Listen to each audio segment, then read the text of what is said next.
Hey everyone, this is Bethany from Kidding Around, and today we have a special guest with us. We have Jesslyn Griffith from Switch. And Jesslyn, can you just tell us a little bit about yourself and about Switch before we start here? Yeah, absolutely. So, Switch is a nonprofit in the upstate of South Carolina, and we fight sex trafficking. I learned about sex trafficking from the movie Taken, and I thought that's what all sex trafficking cases look like. Since that time, I've learned that really only about 5% of cases look like that. Okay. Most of the time, it involves some type of really a psychological kidnapping, where fraud and coercion are involved. And I'll tell you a little bit more about that. But when I learned that there was such a thing as sex trafficking, I have 3 girls, and so I was terrified and horrified by the idea. When I learned that there was an organization in Greenville, South Carolina that was trying to do something about that, I wanted to get involved, and I had no idea what that looked like, and I still had so much more to learn about even what trafficking was. But I went through volunteer training last February, and this position came available in April, and I started interviewing for it, and then I was hired as the community engagement coordinator for Switch in July and came on board in July. I have a corporate background, and so this was a big change, but it's just something I knew I was supposed to do, and I'm so glad to be here and be a part of the team and the work that's going on in the upstate of South Carolina. Well, we're so thankful that you're doing this for our community and that you're willing to talk to us today. And I just want to say hello to our viewers here. Hello, Gloria. Thanks for joining us. If you do join our broadcast and post a question, we can see it. So please ask any questions that you might have, and we'll try to answer them while we're live. Excuse my earbud falling out. So I was wondering if we could start out today, Jesslyn, by just asking you if you could explain more about what human trafficking actually is and how it's happening in Greenville. And really, that's one of the things that I'm so passionate about, because I think sex trafficking is just an unseen enemy. And the reason is because when we do think of sex trafficking, we think of the movie Taken and international kidnappings and girls in dark basements and chains. And while about 5% of cases are like that, as I mentioned earlier, there's really just so much coercion, manipulation, threats that go into really the majority of trafficking we see in the upstate.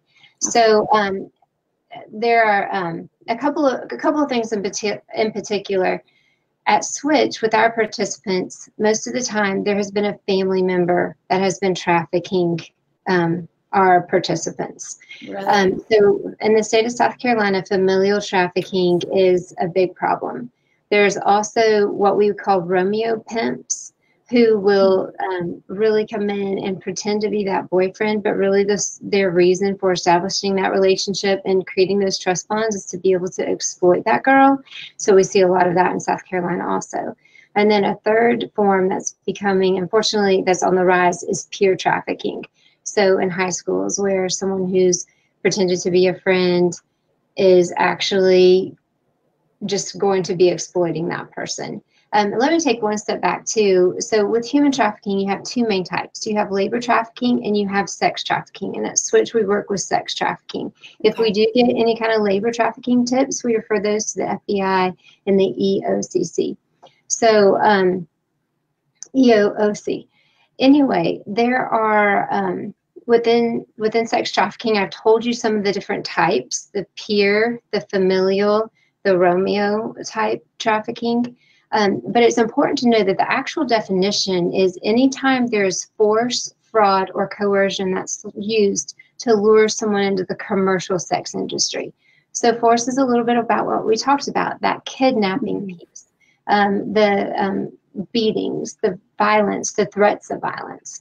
Fraud can be the boyfriend who is dated a girl for 6 months or even a year to establish those trust bonds to be able to exploit her. Could also be someone offering a modeling job. That's a common scenario for fraud. And the girl gets there. Maybe the first few times are legitimate modeling contracts, but then there's this grooming that takes place where her boundaries get stretched a little bit more and a little bit more until it turns into something she had never anticipated it being, and she finds herself stuck in a sex trafficking situation. So that's what fraud can look like, pretending to be something you're not. And then that coercion piece, manipulation and threats. So that may be one peer getting video of another peer doing drugs or having sex, and then using that video as blackmail. Hey, if you don't do what I tell you to do, then I'm going to show this to your church group and your family and everybody at school, and they're going to know what kind of person you really are. And so then there's that blackmail piece where a student can be living at home but still being trafficked on the weekend when they're going to see friends or whatever the situation may be. And I think the biggest thing is, you know, like with chains, if somebody was chained up, that would be really easy to identify them.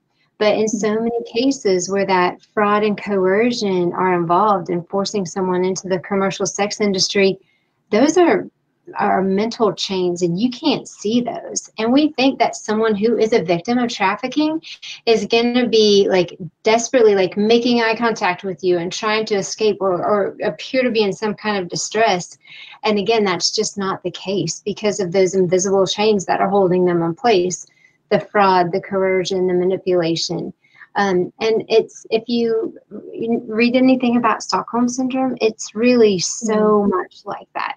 And basically, just to touch on that quickly, there was a case in Sweden at a bank, and the people who, like the bank robbers, had some people they kept captive, and the captives ended up bonding with the bank robbers to the point that they were trying to fight for their freedom and like their escape without, you know, being arrested, and they were fighting for all kinds of things for them, and they continued to stay in touch with them after, because of those trauma bonds that were created in that situation.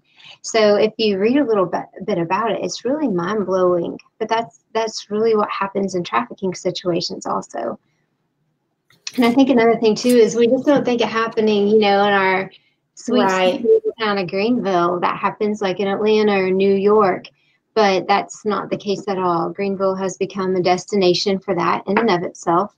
Law enforcement in our area is doing a great job of fighting back. And a lot of people think, oh, okay, you know, we've heard about the white vans at Cherrydale and, you know, the different Target being stalked. And law enforcement hasn't seen anything like that going on. There aren't reports of that. So that's not really what's happening with it. Again, it's that, you know, we've done a really good job of teaching our kids about stranger danger, but it's not strangers who are trafficking our students. It's their friends, their boyfriends, possibly their parents. Anyone can be a trafficker, and in our prevention curriculum, we do an exercise to really try to help students understand that. This is a curriculum for students 7th grade and up, and there are pictures of like armed military personnel and preachers and a cheerleader and a grandma and a firefighter, and the kids get these cards, and they go to one side of the room if they think they're a trafficker, and they go to the other side of the room if they think they're just a normal, safe civilian. Well, in fact, everybody's a trafficker. And so the point of that exercise is, now that you know anyone can be a trafficker and understand like what these people did to traffic other people, that just shows you have to be careful with people. You have to be careful about who you share things with and who you trust. So how do you know who you could trust? And then we go through an exercise on what a healthy relationship looks like, what an unhealthy relationship looks like. What are the red flags so you know a healthy relationship may becoming unhealthy? And then what do you do about that? And so it's a really great curriculum we use to try to help teens understand this and then how to protect themselves in those situations. Now, where did you say you're teaching this curriculum again? Anywhere like youth groups, high schools or schools, youth groups, DJJ, Department of Juvenile Justice, some of the kids who are going through that system, and kids in DSS and foster care situations. Unfortunately, those are some extra vulnerable populations, youth who have gone through DJJ and DSS. There are just some built-in vulnerabilities with those situations. And that's what traffickers are really looking for. Just like anyone can be a trafficker, anyone can be a victim of trafficking. And so we do know that there are some populations who are more heavily targeted, and definitely kids and DJJ and DSS are some of those populations. So, and I want to say, like, DJJ and DSS, they're doing so much to try to protect those kids and educate those kids and to fight for those kids. And it's been really great to be able to partner with those organizations to try to help them do that. So now, if someone is older than 18, is it still considered sex trafficking? Yes, I'm glad you asked that question. So if I had said earlier that the three main words were force, fraud, and coercion. Okay. If someone is under 18, it is automatically a sex trafficking case if they are performing acts within the commercial sex industry. So if they're being made to have sex with someone and money or other goods of value are exchanged for that, and someone's benefiting from that, a third party is benefiting, then that's trafficking. And if there is a victim under the age of 18, you don't have to prove force, fraud, or coercion.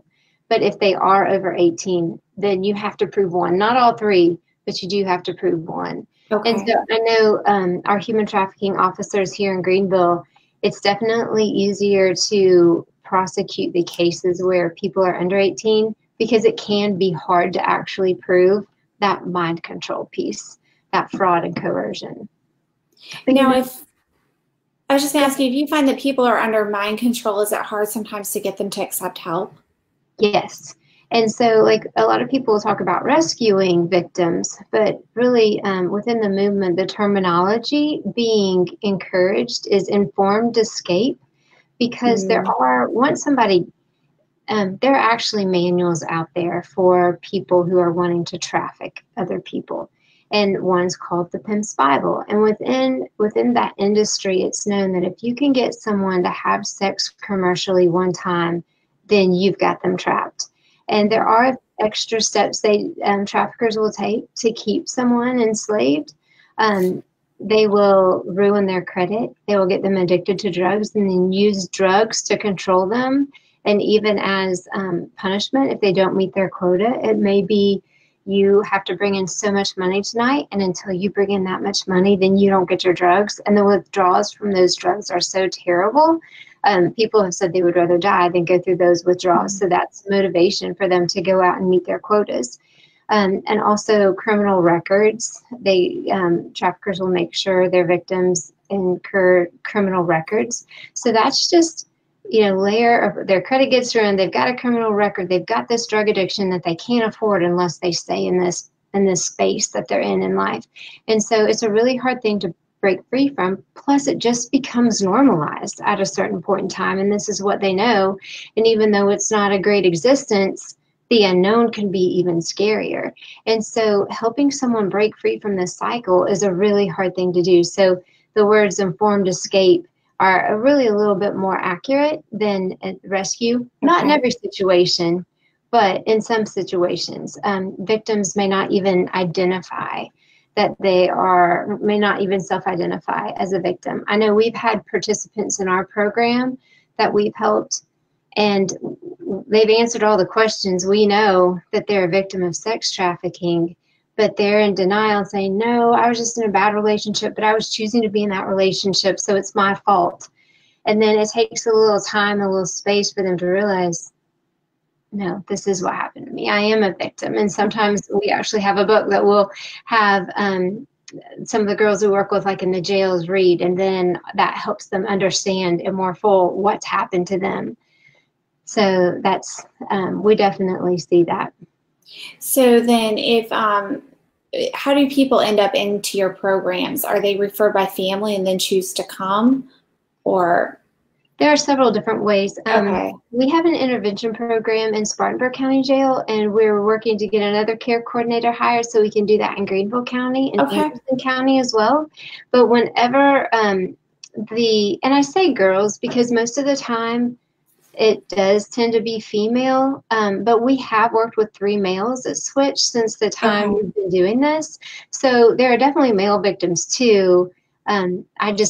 Since most of the people we work with are female. I usually make that reference. But anyone in the jail who answers the questionnaire when they come in, if you have ever exchanged sex for money or other goods, and they check yes for that, then they meet with our care coordinator. Okay. And there's another group of questions that she'll go through and talking with them to identify if they have been a victim of trafficking or not.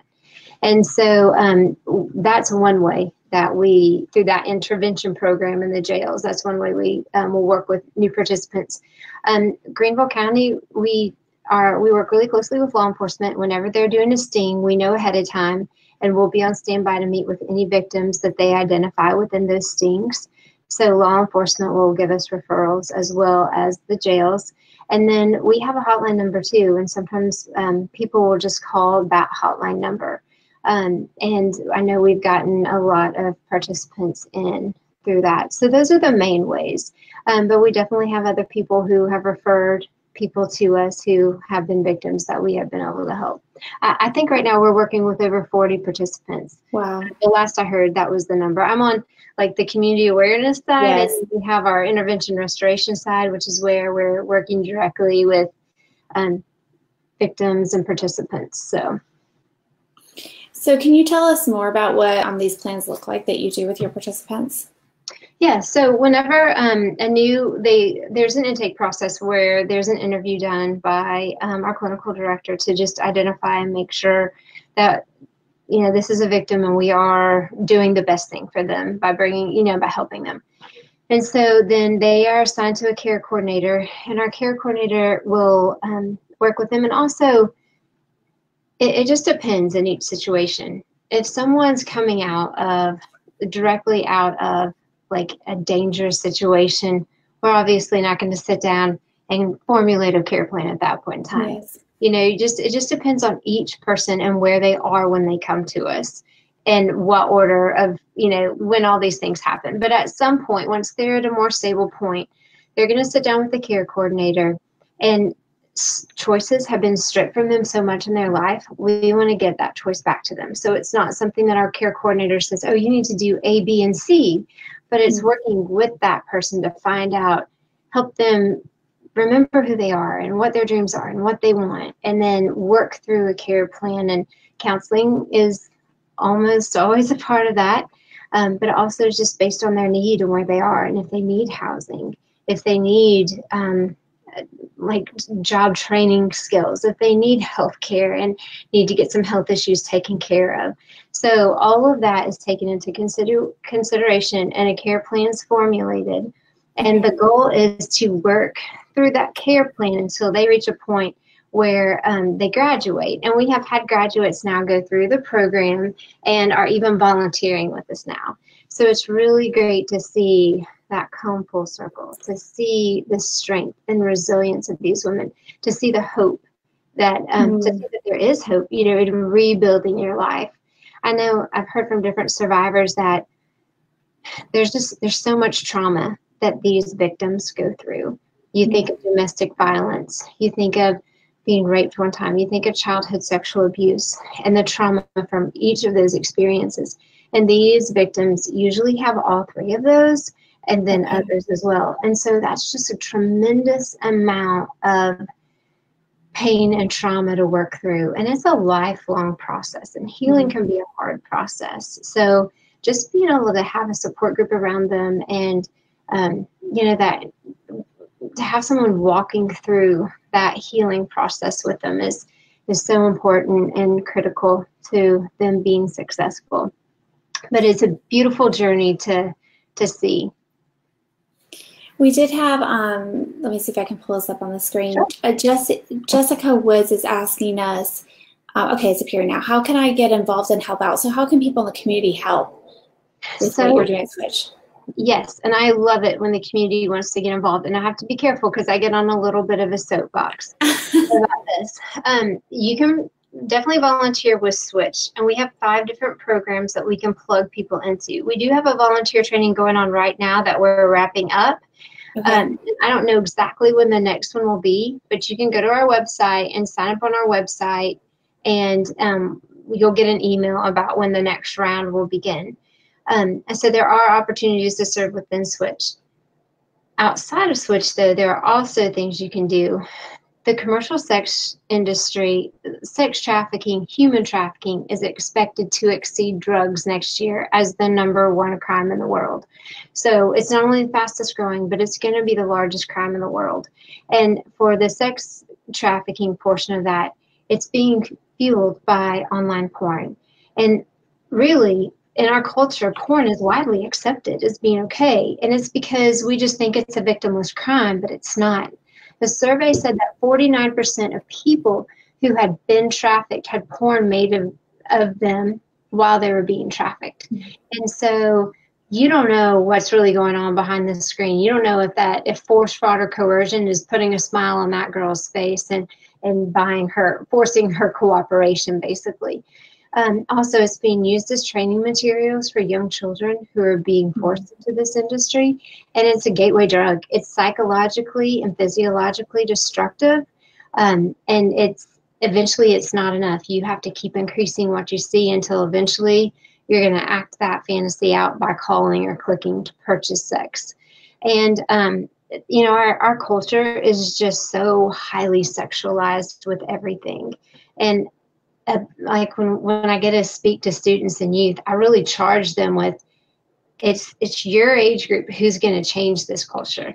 The mass of you all coming together and using your voices to say, no, this isn't what we're buying. This isn't what we're supporting. This isn't okay. And using social media and all of that to really help influence their peers and using their voices.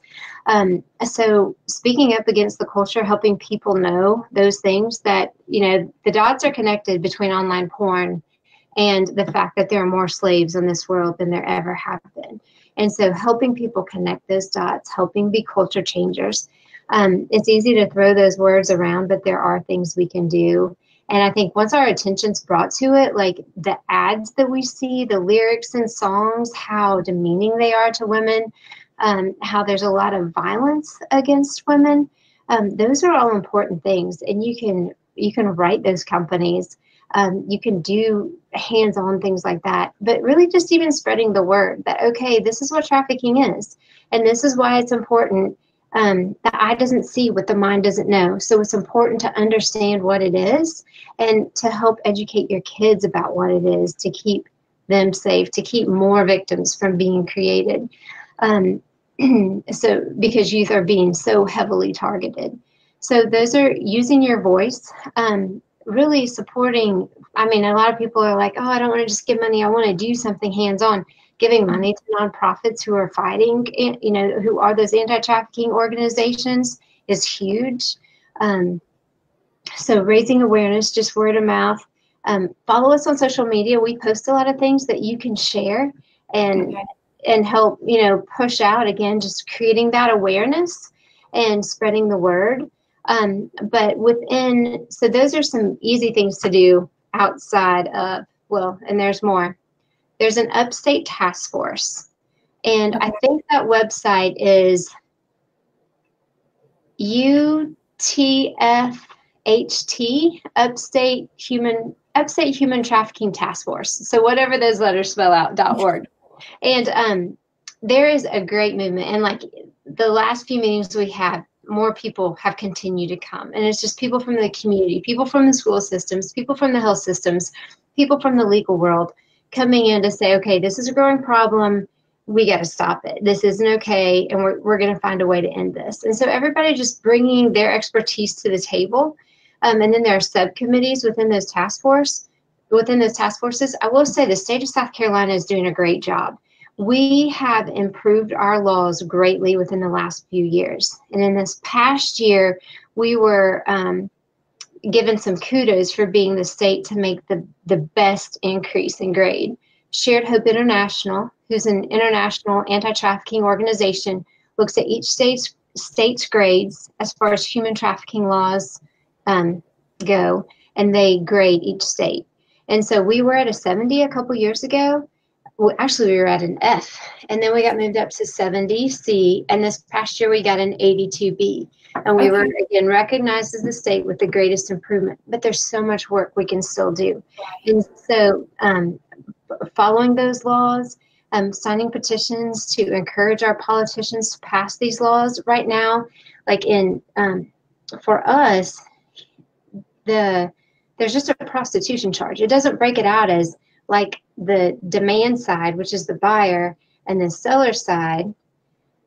It's just prostitution altogether. And so we want to see that separated. So we want to bring more accountability to the buyers who are creating the demand, because basically it's economics, supply and demand. As long as there's demand, people are going to create that supply.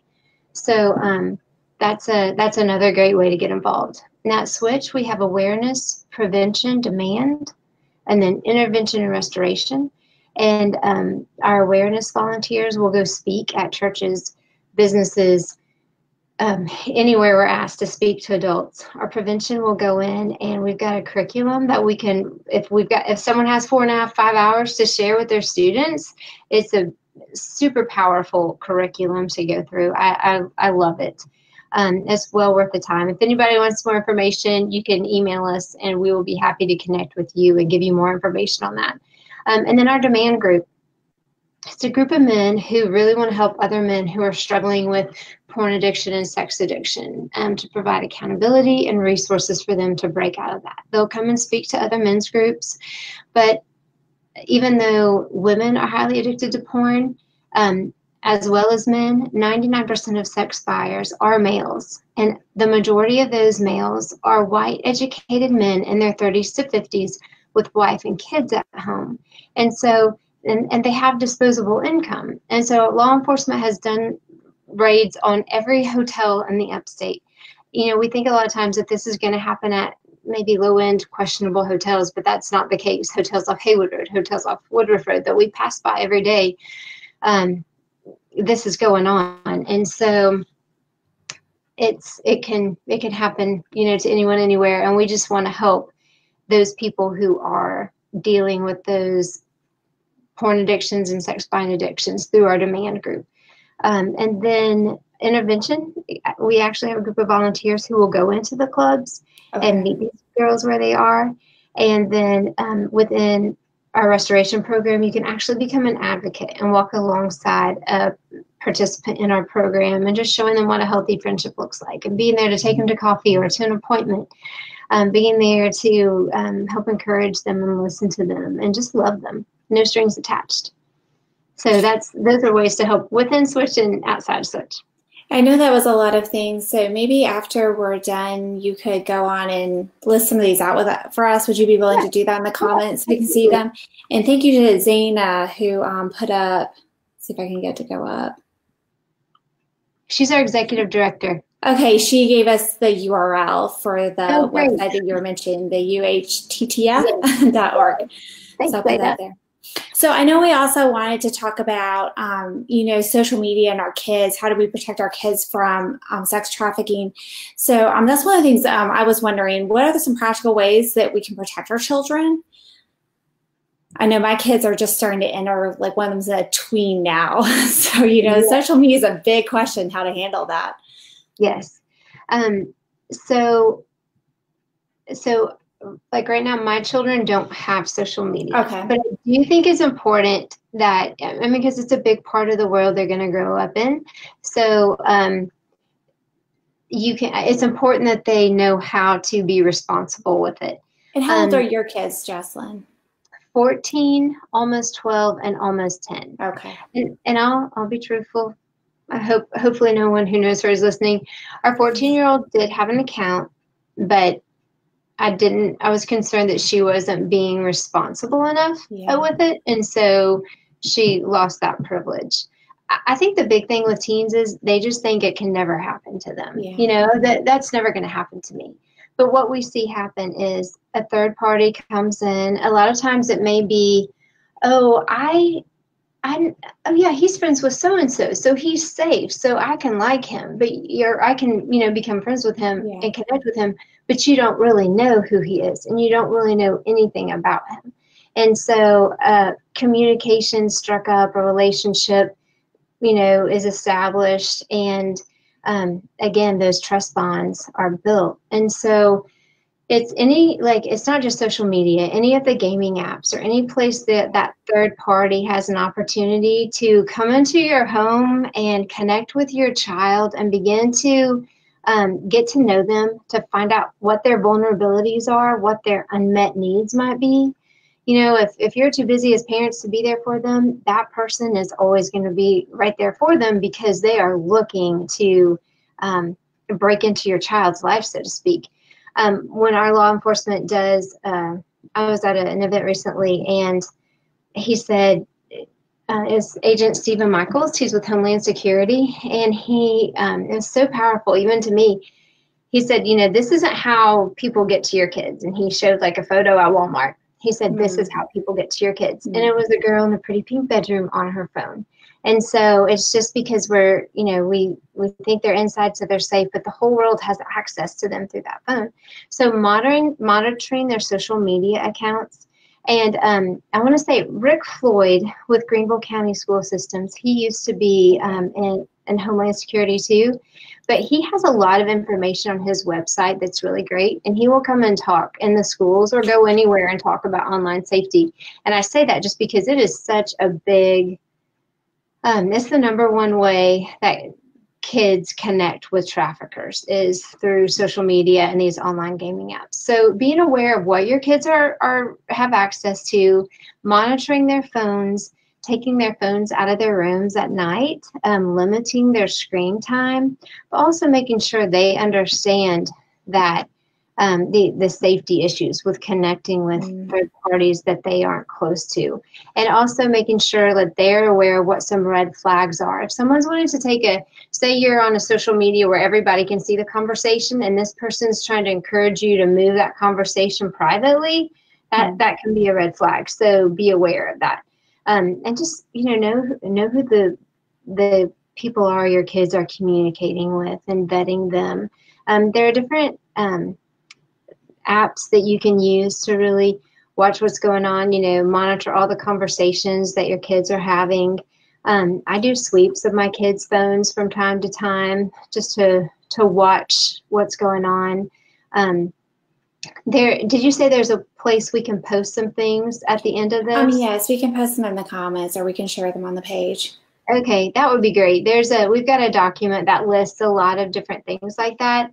But I think watching, like being involved, setting some healthy boundaries for your kids, and also making sure they understand safety protocol within all that when like they recognize the red flag, to involve their parents or a trusted teacher at school so that can be reported, because that is a very common, you know, common thing, people trying to connect with them. And, you know, anytime, of course, an inappropriate picture is asked for, and that happens a lot. So those are definitely that's definitely a time when a child should let a parent know what's going on.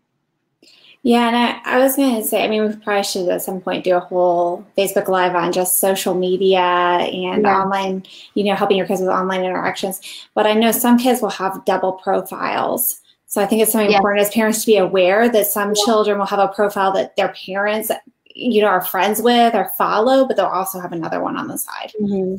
Like in Instagram, they're called the Finsta accounts, or they're spam accounts. And I was in high school recently, and it's a great time to get information from students. And so I was like, so how many of y'all have a Finsta page? And like all of them were like, almost everybody raised their hands. But it's interesting in there to see too, like, you know, you say how many parents monitor your technology time and your screen time. And in some classes, you had a lot of kids whose parents did pay attention to it, and some, you know, some they didn't.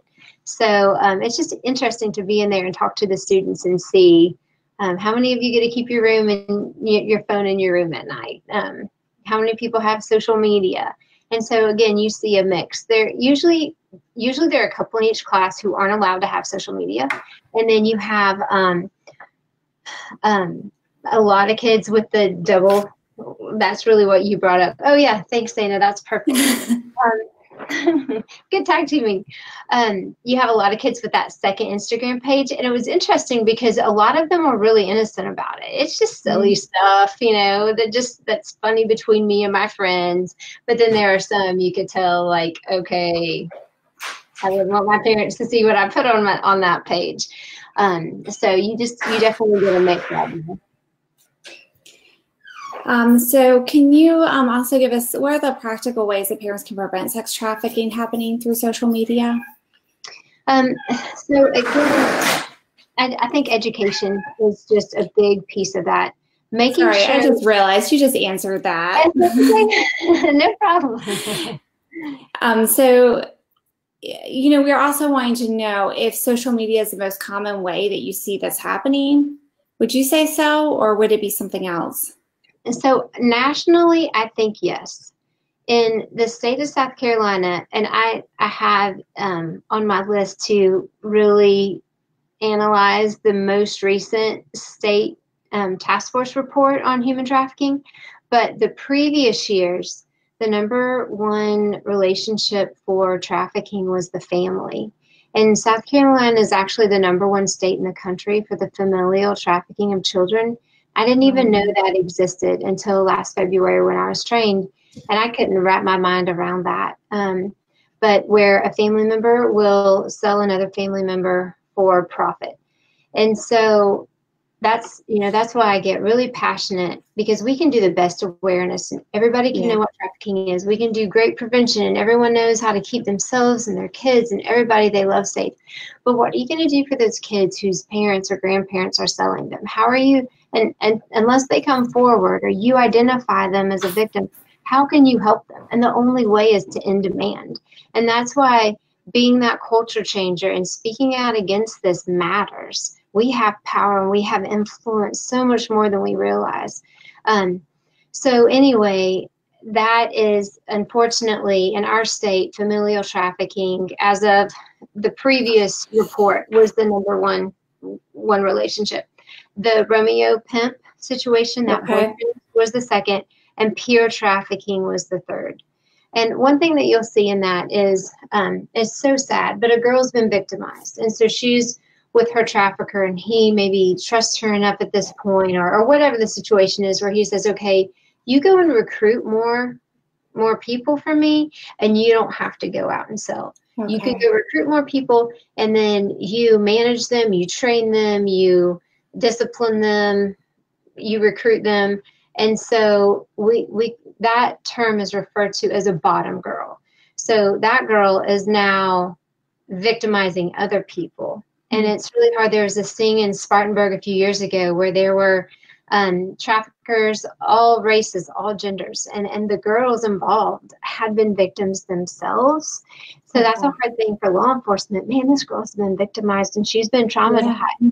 But, you know, and to like get out of that a little bit, out of that, you know, the actual like abuse and selling herself, to protect herself in that way, she's now traumatizing and victimizing other people though. So she's got to be held accountable too. She wouldn't have been a perpetrator if she hadn't been a victim, but she's still perpetrating. So that's a tricky thing, but those are called bottom girls. And so that's where that peer trafficking piece can come in. And that was the third highest in our state. But I know, like, there's story after story about oftentimes a younger guy or an older guy and a younger girl connecting online, and whatever that need is, that guy has recognized it in that girl and he meets it and he tells her everything she wants to hear and convinces her to run away because he's promising her a better life and making all of her dreams come true. And so she runs away, but it's of course not the situation she thinks. And it happens with young boys too. There's a story recently about that. You know, whenever there's some unhappiness at home or some kind of unmet need and vulnerability in a student's life, that's what the trafficker is looking for. And that's what can put them in a risky situation if they're not careful. So do you think it would be accurate to say that as parents, you know, we've always thought like, okay, make sure our kids are safe going in the public restroom and at the playground and everything, but that we really need to not that we don't still keep our kids safe there, but refocus our attention to how our kids are interacting online and who their friends are. Yeah, absolutely. I mean, I still make sure my kids go together to the bathroom at church, and I'll never stop doing that because I just think that's smart. But it's a new world, and it's hard because these kids are being faced with things that we never had to deal with. And like in class, I'm like, it's just not right. I hate to say it, but it's just not fair that you guys can't go online and play a game in innocence and, think that you're safe. And now you've got to worry that someone may be pretending to be your age and befriending you online when it's actually an older person who wants to kidnap you or, lure you out of your house. And so it's hard for them, but it's also hard for us as parents because it's new territory for everybody. And what's the balance in empowering your kids with knowledge, but not invoking fear? And even the same for parents, but finding that balance too. I think, like for me, I want to go overboard in protecting them. But I know that that's not always helpful either. They need to learn how to protect themselves as well as me looking out for them. And they've got to have partnership in that with us. But I do think it's easy as parents because we're so busy. We've got so much going on just to let them run free with their technology. And okay, I've told them these things, but so I trust them. They're good kids. I trust them. But these traffickers are just so good at what they do. And they're so manipulative and they're so sneaky and tricky. I don't know how much time we have left of it. Quick story. Our law enforcement officers here were sharing a story about a trafficker that they were talking to, and they knew what this guy had done. And, they started off the interview with their arms crossed and leaning back, but he was just so engaging and so likable and so personal. By the end of the conversation, they're leaning forward, they're laughing, and they're engaging with him because they're just that smart and they're just that good. And we should not take that for granted that they are smarter than us when it comes to this, because I saw this quote: there's no way you can keep your kids safe from people like me because we sit around all day thinking about what we can do to trick them. Basically was the quote. We eat, sleep, and dream ways to, trick your kids. And so, realizing that they are being targeted and that these people are tricky, I just don't think as parents we can take for granted our kids' safety online. But I do think we need to educate ourselves. And the hard thing too is things are evolving and changing so much. Yes. Making sure that we know, like, we have to give them permission for what they download. There's a way to do that. And then some people feel like it's an invasion of their privacy almost to see all their correspondence back and forth. But some situations may call for that watchdog type app. But definitely making sure that if they're on social media, then they understand the dangers and the risks involved. So, like, if you're just using it with your very close friends and people that's okay. But as soon as, any unknown person and that's where it can get a little tricky too, just somebody a little bit, like I said, they're mutual friends with so-and-so. And that can be a way that a person can break into a whole group of people. The term is like a mini pimp, where a trafficker may try to train a younger kid to make friends, break into a circle of friends and start establishing those relationships and building that trust with these different people. And then that peer traffic, that's the way that peer trafficking can take place also. I have one last question that I was going to ask you. I want to, for our readers, before I ask this, if you're listening and you have any questions, you can still put them up and we'll ask them after we get done with this. So feel free to write those in the comments. Or if you're watching it later, you can still add a question later and we'll get an answer for you. But we were wondering, so what are the red flags you would look for to know if your children or teens are being targeted in this way? Okay, so anytime there's an older person involved in your child's life, and that can be a girl or a guy, but you think about the maturity levels between a 20-year-old and a 13-year-old, and they're pretty different overall. Mm-hmm. So that should be a red flag. Anytime there's an older person, whether it's same sex or different sex, taking an interest in a younger person, always just be aware of that. What's the context of their relationship, and monitoring it and keeping a close eye on it. Like for my girls, they've got some older like youth group leaders that they just look up to so much. I mean, they've come over and had dinner with us. I feel safe with those relationships. I know that they're there to help grow help my girls grow and develop. And but keep an eye out for that. Other red flags, if there's a second cell phone, if for some reason you would come across a second cell phone, that's definitely a red flag. From being in the schools, I've learned that sometimes, especially for young men, a second cell phone is their way of looking at online porn and keeping that hidden from their parents. And I don't know how they come about a second cell phone, but in those cases, but sometimes also that can be a trafficker's way of communicating freely with a youth.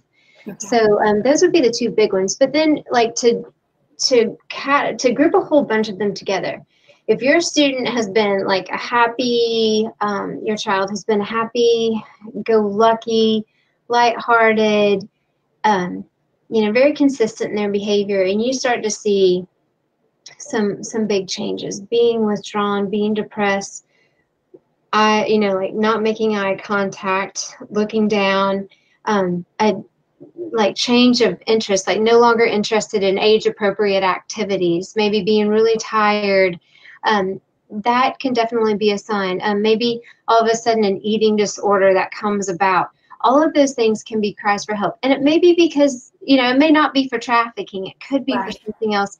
But that's an indicator that something is wrong. Something is bothering them, is hurting them, is a concern and affecting them. So I know I've got a friend who was trafficked by her cousin, and she displayed some different behavior, and no one just ever asked, what's wrong? Why are you doing this? And so sometimes just, knowing who that person is and stopping long enough, okay, this isn't like them. What's going on with them? And also being mindful. This is something that I've learned a lot about. Because I am a passionate person and I can be very expressive with my reactions.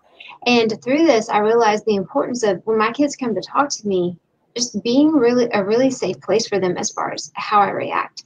Because if something is going on with your student, with your child, you want them to come tell you about it. But if they don't feel safe in confiding that relationship with, or confiding that information with you because you're going to overreact, and then they're going to have to bear the weight of your feelings and your reaction, then that's not a safe place for them. And surprisingly, in talking to students, a lot of times I was surprised how many students wouldn't talk to their parents, how many youth wouldn't go talk to their parents. They said they would talk to teachers, coaches, other adults in their lives before they would talk to their parents because their parents would freak out. And so I just think as parents, it's so important that we don't freak out, and that's going to take practice. And sometimes I do a great job of that, and sometimes I still mess that up. But it's something we should all be mindful of, not freaking out when our kids come to us with whatever it is.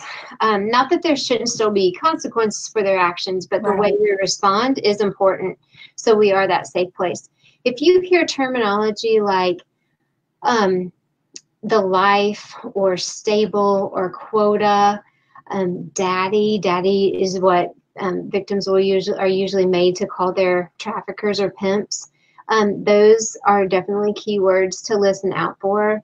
Especially if you haven't approved a tattoo, but you notice a tattoo, any kind of branding that might have like a crown. A lot of times a crown can represent a trafficking situation, or the word like boss or daddy. That's definitely a red flag.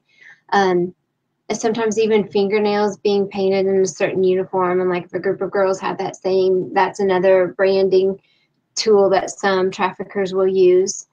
I would say those are the major things. I don't have the list in front of me right now to like go down the list with things, but those are definitely the ones that stand out. Older boyfriend, 2 phones, a lot of change in behavior coming all at one time.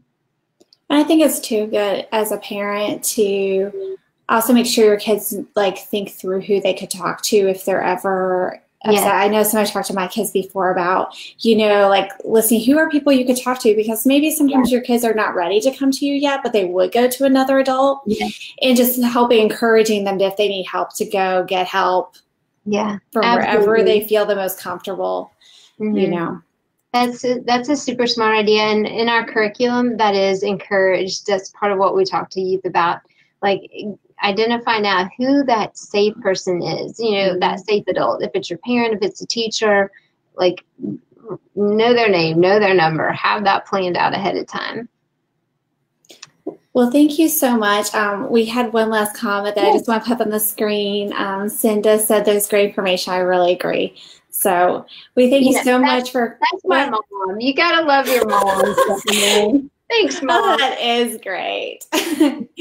She's probably heard all this 20 times. See, you didn't have to tell us that. We would all just thought Cinda was transparency. And, my mom, she deserves a shout out. She's a good mama. Well, we certainly would have predicted that. So, but yeah, thank you, Cinda, and thank you so much, Jessalyn, for coming on today and talking with us. And we'll let you know if we get any other questions. Okay. Well, hey, seriously, thank you so much for helping raise awareness of this. We definitely don't want parents to be scared, but we do want them to be informed, and knowledge is just power. So anything we can do to help, and we're happy to come speak to, parents at schools or church groups or whatever the situation may be. So we're here to help. And we appreciate it. Thank you. Okay, well, everyone, if you have any more questions, just put them down in the comments. And like I said, we'll get an answer for you. You can stay on, Jessalyn.